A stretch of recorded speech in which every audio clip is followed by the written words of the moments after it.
is incredibly expensive. There's just not that much of it. The bay's over there, the ocean's over here, and things aren't that much better on this side of the ocean either. If it takes a stadium of Olympic proportions to host the Games, where is Beijing going to put it and at what cost? The answer is right here. In this episode, a worldwide exclusive. Inside the world's largest bird's nest, the National Stadium, the Summer Games' main venue. Then how a bubbly building is making a 100-year-old architectural theory a reality. And progress on the National Indoor Stadium. Events here always sell out. Also, thousands of reporters will send home stories of hope, achievement, and heartbreak from here, the National Media Center. Finally, imagine national heroes from around the world rubbing elbows at this work in progress, the Olympic Village. All coming up on Beijing, Are You Ready? The National Stadium is the centerpiece of the Beijing 2008 Olympics. It's also a symbol of China's enormous effort to accommodate the athletes of the world, to rejuvenate Beijing, and to set the tone for the Olympic Games of the future. The National Stadium is the handiwork of Swiss architecture firm Herzog & de Meuron, the China Architecture Design and Research Group, and engineering contractors, Arup Sport. Their stunning, and some might say startling, creation won the stadium design competition for the 2008 Games, and construction began in March of 2004. It's even got a nickname, the Bird's Nest. One of its chief architects, Mr. Li Xingong, tells us why. The steel structure is woven together like a bird nest.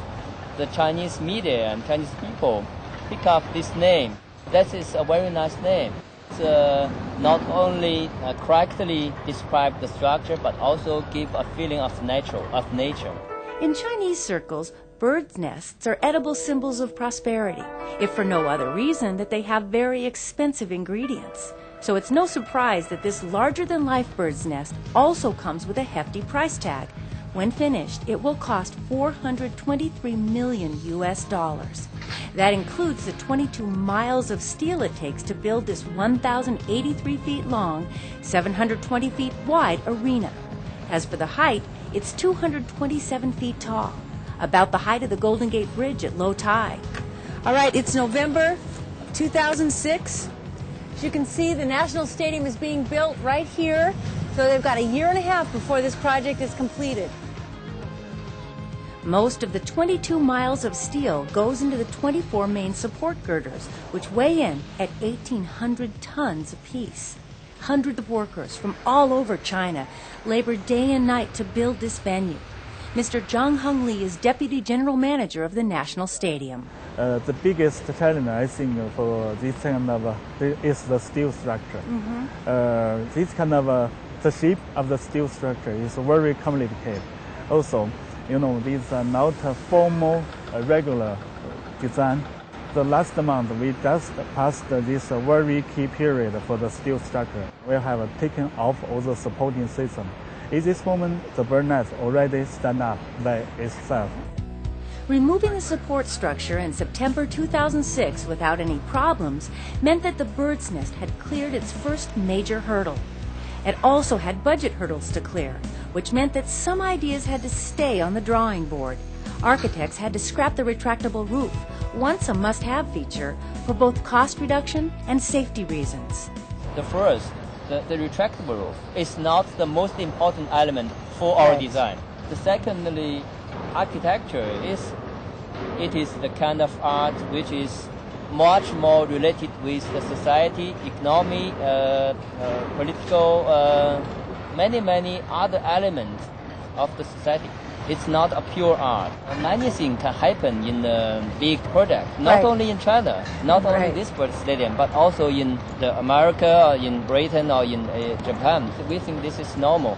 If we are professional architects, this is something we have to face. We have to make the adjustment at best. After the redesign of the stadium, bird nest is bird nest. Yes. It doesn't change. Right. Let's take a look inside. Let's go see what's going on.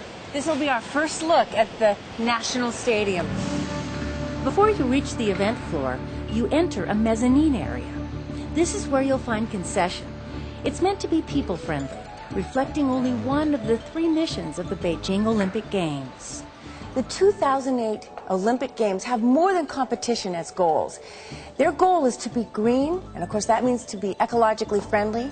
To be the People's Olympics, the second goal, which means spreading the Olympic spirit throughout China, sharing Chinese culture with her guests, and positioning the Games as an opportunity to deepen understanding and friendship among the peoples of the world.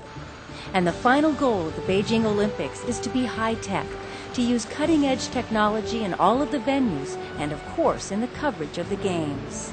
I am right here on the ground floor of National Stadium, and this is where the opening and closing ceremonies will take place and a lot of the track and field events. Even 20 years ago, this effort would have been impossible. China lacked the economic means to build such a stadium, the technological wherewithal to pull it off, and she wouldn't have collaborated with foreigners to get it done. Even more impressive is the fact that for the first time ever, the Olympics will be held on Chinese soil. This dirt wasn't Olympic soil. This dirt was where plants grew, where people actually had little houses that they lived on, and now it's right here making history. Beijing will benefit beyond these Olympics. The city will have beautiful new venues, cleaner air, and valuable experience as an international host. There's still a ton of work to be done and a ton of dirt to be moved by the summer of 2008.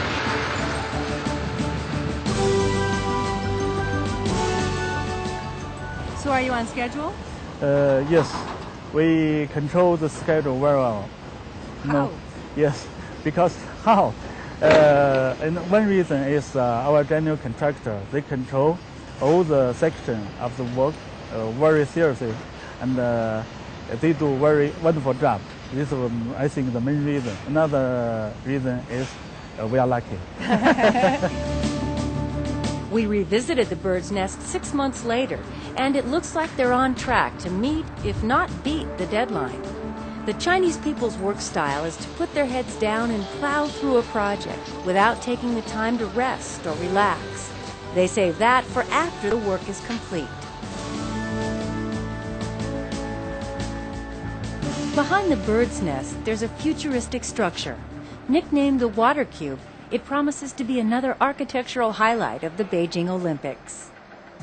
The beautiful, bubbly National Aquatic Center boasts a swimming pool, diving well, and seats for 17,000 lucky fans.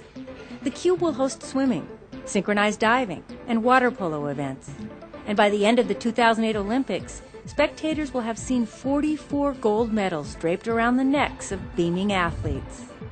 Chris Boss, with PTW Architects in Sydney, Australia, won the Atmosphere Award at the Venice Biennale in 2004 for his design of a steel lattice building that replicates the shape and form of bubble bath foam. Now he's putting that design to the test in Beijing.